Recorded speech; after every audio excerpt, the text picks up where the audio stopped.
Welcome to this multi-video series on the Atlantic Association of CBCs, and more particularly, we want to talk about the Atlantic Canada Community Business Investment Fund, or more commonly known as ACBIF. The title of this presentation is Where to From Here. It's a subject really around capitalization of CBDCs. In order to have that conversation, we think it's important to provide some context and some history, and we intend to do that by way of providing a bit of chronology on the association itself, then moving on to the origins of ACBIF, and then talking about the subject matter at hand. So to begin, we want to talk about the program itself that we operate under today, which is considered to be Community Futures. Well, the origins of Community Futures really started back 40 years ago in 1977, when a group of community-minded individuals within the Guysborough area wanted to assist those that had issues around unemployment and underemployment. And they commissioned a study through St. FX University, and it was a study to determine the feasibility of establishing a community-based economic development corporation in the Guysborough area. Dr. Ian Spencer and Dr. Leo Gallant were the two co-authors of that document that essentially suggested that there is a viable opportunity here to establish a community-based economic development corporation within the Guysborough area that would assist with the plight of the unemployed and underemployed. That document was shared with both the federal government and provincial government. A lot of work went on for about a 2-year period before it actually came to fruition. And that happened during the short-lived Joe Clark government in 1979, when there was agreement to provide the first investment capital to a revolving loan fund in Guysborough, Nova Scotia, and Nanaimo, British Columbia. There was installments, or there was $500,000 that was made available to both of those communities to start up these pilots. And in fact, what we show on one of these slides is a second installment of the check in Guysborough in January of 1980, where $400,000 was provided. So it was for $500,000 in total. $100,000 was advanced in November of 1979. The second check in January of 1980 for the additional $400,000. From there, we've seen the kind of evolution of the present-day CBDCs, with more organizations coming on board over the next number of years. The program itself changed its name. It went from LEADA to LEAD up until 1986, and then in 86 it became the Community Futures Program of Canada. That gives a little background on kind of the origins at where it came from. The Atlantic Association of CBCs, as we're known today, its origins began as the Eastern Canadian Association of Business Development Corporations, and it was incorporated in December of 1988 under federal regulation with Industry Canada at the time. In 1995, the program responsibility for oversight was handed off from the Canada Employment Immigration Commission to ACOA, or at that time it really was the Human Resource Development Canada, and the transfer took place to ACOA in 1995. One of the first things that ACOA did was commission a study. They hired a gentleman by the name of Jacques Michaud, who's a former vice president of the Business Development Bank of Canada, and his work was to develop self-sufficiency models for the business development centers that were operating within Atlantic Canada. That was pursued for the next 3 or 4 years. The thought was that these organizations should probably be self-sufficient. There was some realization in the 1998-99 period of time that these organizations are producing very good results, and maybe self-sufficiency is not the best methodology that we should be pursuing. So with respect to that Michaud report, many of the policies and procedures and some of the things that we do today really came from that document. So the classification of loans, for example, of classifying loans as whether they're being A, B, C, or D, came from the Michaud report. He also suggested in that report that as higher risk lenders, that you need to be careful to balance the portfolio, that having all of your loans in the extreme high risk category does not bode well for long-term sustainability. So you really should have a balanced portfolio. Subsequent to the work that was done by Michaud, And really the next kind of major event or watershed moment within the CBC network was the establishment of the Central Credit Facility, or ACBIF. And that really started as the conversation where there was capital required by some CBCs to meet demand from clients. And at that time, the Ontario group of community futures organizations were going through a similar exercise of trying to come up with some type of central pooling concept. And what they had at the time was called the Ontario Asset Management Plan. We looked at that particular piece of work in Atlantic Canada, and we thought that it was trying to achieve different objectives than what we were.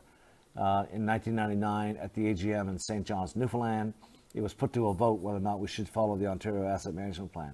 And the membership voted down that idea of joining the Ontario Asset Management Plan. From there, a lot of work went into, let's develop our own here in Atlantic Canada. And what we come up with was the Atlantic Canada Community Business Investment Fund. And I'll talk more about that later.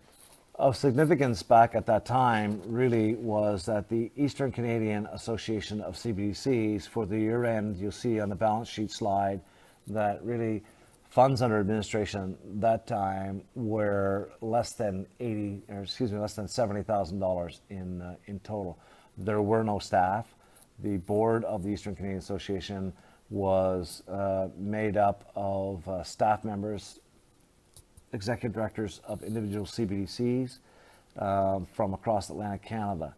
No board representation on the initial board of directors up until after really 2001. There wasn't a lot of income that was generated either during those early days of the association. That on the income statement slide for June 30th, 2000, you'll see that total revenue at the time was about $225,000, and there was a small deficit at the end of the year. In 2001 was another kind of watershed moment within the CBC, or the Atlantic Association of CBC group, and that was a report that was done by Sheila Fraser as the Auditor General of Canada. In her report, she talked about and clarified for many the ownership of the investment funds within local communities. And what she stated in that report is that those funds were made by way of grants or contributions to those individual corporations, and really the federal government had no way of retrieving those funds. So in fact, those funds are community monies. The only kind of flexibility that the agency would have would be around the operating funding, that it could be adjusted one way up or down, but in terms of recouping or reclaiming those investment funds, it seemed to be quite clear in that 2001 Auditor General report that the investment funds belong to those community corporations across Atlantic Canada. In 2003 was the establishment of the Women in Business Initiative, which was a reserve program to assist with women entrepreneurs through rural Atlantic Canada. 2004 was the establishment of the Technology Development Fund. That was meant to try to spur on some innovation and help out with that technology development side in rural communities. In 2009, we started having the conversation around capitalization again, because we had several CBDCs that were kind of hitting up against the thresholds. That ACBIF was put in place as a central credit facility that could make loans available to the CBDCs. We had several CBDCs that were pushing up against the thresholds that were established by that fund. So there was a conversation that really is a need to look at capitalizing these CBDCs with additional funds so they could meet demand from clients. There was a meeting in Ottawa with the president of ACOA at the time, and talking about how do we deal with this issue around additional capital.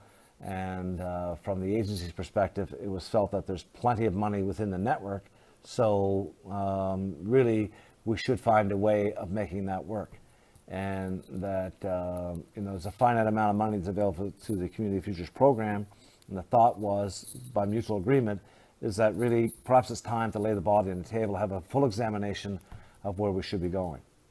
So that culminated in what we call Community Futures of Tomorrow, which was established in 2010. And within that Community Futures of Tomorrow, there were really four main pillars that we were talking about. And it was to explore an alternative way to manage investment capital. It's look at ways of sustaining seed capital, to address capitalization, and fourth, to explore an alternative way to allocate the Community Futures budget to all CBDCs. That came to a vote by the full membership on December 8, 2010, and we moved forward with Community Futures of Tomorrow. We've been operating under that business model now for the last 7 years, and now what we've come up against is that as part of that conversation, we developed a recapitalization strategy.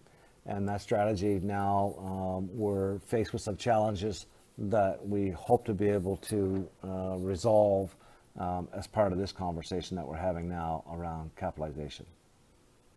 So just to finish up the introduction piece, I want to spend a minute or so on talking about the relevance of the program. This program has been audited a number of times by both internally and externally to look at its relevance and its cost benefit and so on. And on each and every time that an evaluation was done, the results are resounding in terms of saying that the program is relevant. It does provide value for money spent actually in 2010, the program was considered to be, was made ongoing in that budget. So the whole idea of evaluations and so on, while they still take place, the program has really moved away from that pilot phase, and it is something that's ingrained in the fabric of rural Atlantic Canada. And just to touch on, in terms of the financial position of the Atlantic Association of CBDCs, in an earlier slide we talked about the Eastern Canadian Association of Business Development Centers and what kind of volume of business they were doing in the year 2000 and the kind of funds they had under administration. And on the income statement side, they were generating revenues at that time of about $250,000. And on the balance sheet side, they were managing assets of about $70,000. Contrast that to the March 31st, 2017 financial statements of the Atlantic Association, and you'll see on the balance sheet that the corporation is now managing assets of $50 million. And if you look at the income statement, that the volume of business on an annual basis now is about $2.2 million. So it's a far cry from what it was years ago. Add to that, that back at that time, things were done on a voluntary basis. The board of directors was made up of all male staff members. If you look at the composition of the board today, it is all volunteers from various boards from across Atlantic Canada. We have some gender and diversity balance within the board today that we did not have back in the year 2000. So the next segment will be on the origins of ACBIF.